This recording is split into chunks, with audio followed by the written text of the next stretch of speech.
આદિવાસી સંસ્કૃતિ, પરંપરા અને જળ, જંગલ અને જમીન સાથે જોડાયેલા એવા છોટાઉદેપુરના આદિવાસી બાહુલ્ય વિસ્તારમાં કવાંટનો વિશ્વ પ્રસિદ્ધ ઘેર મેળો એ ખૂબ મોટું આકર્ષણ છે। દેશ વિદેશથી આવતા પ્રવાસીઓ આ મેળાને જોવા ઉમટી પડે છે, ત્યારે આદિવાસી સમાજ પણ ખૂબ મોટી સંખ્યામાં આ ઘેરના મેળામાં આવતો હોય છે। ત્યારે અત્યારે આપણે ઘેરના મેળાના પીક અવરમાં છે। આપની સાથે છે રોજા ગામના નેવસિંહભાઈ છગનભાઈ, જેઓ એક ખૂબ મોટા સામાજિક કાર્યકર છે આ વિસ્તારના અને ખૂબ મોટા આગેવાન છે, જેમને પાછલા વર્ષોમાં આદિવાસી સંસ્કૃતિને બચાવવા માટે ખૂબ મોટું કાર્ય કર્યું છે। ત્યારે એવા નેવસિંહભાઈને આપણે પૂછીશું કે આ ઘેરનો મેળો છે એનું મહત્વ શું છે, આ ઘેરનો મેળો કેમ મનાવવામાં આવે છે અને આ કેટલા વર્ષોની પરંપરાથી આ ઘેરનો મેળો ઉજવાય છે। આ ઘેરનો મેળો અમારા બાપ દાદા પેઢીની પેઢી થી અમારો ઘેર મેળો અમારો ઉજવાય છે।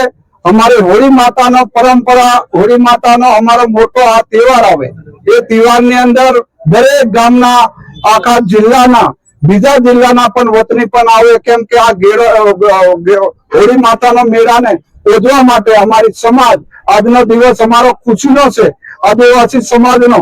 એટલે જળ જંગલ જમીનની અંદર અમે રહેનાર પણ અમે આજે ખુશીના દિવસ માટે અમે આ મેળો ઉજવવા માટે અમારી પરંપરા અમારી ઉઠી છે। નેવસિંહભાઈ, ખાસ કરીને એક વાત કરવી છે આપને કે આ જળ, જંગલ અને જમીન, પ્રકૃતિ સાથે જોડાયેલો તહેવાર છે, ત્યારે આદિવાસી વિસ્તારમાં અત્યારે એક નવું એ થયું છે, નવા યુવાનો ફરી પાછા આદિવાસી પરંપરાગત વસ્ત્રો હાથમાં ધારિયા લઈને આ ઘેરના મેળામાં આવતા હોય છે। તો શું એવું લાગી રહ્યું છે કે ફરી પાછો આદિવાસી સમાજ એની મૂળભૂત પ્રકૃતિ તરફ જઈ રહ્યો છે?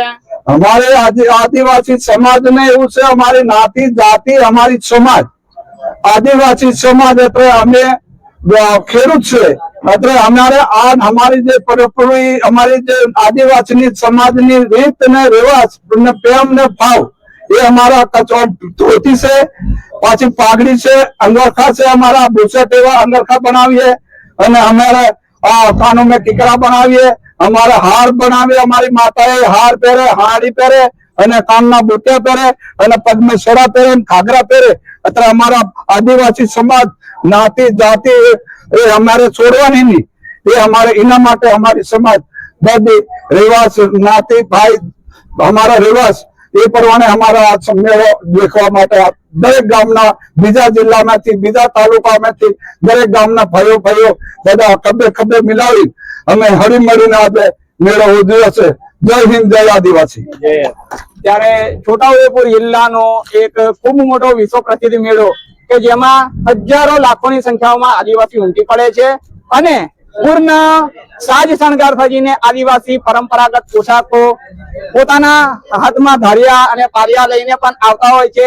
ત્યારે આ આદિવાસી સંસ્કૃતિના પ્રતિક્ષમો આ ઘેરનો મેળો છે અને આ ઘેરના મેળામાં વાંસળીના પૂરોથી, ઢોલ અને માદળના તાલથી આ તહેવાર ઉજવાય છે। જાગૃત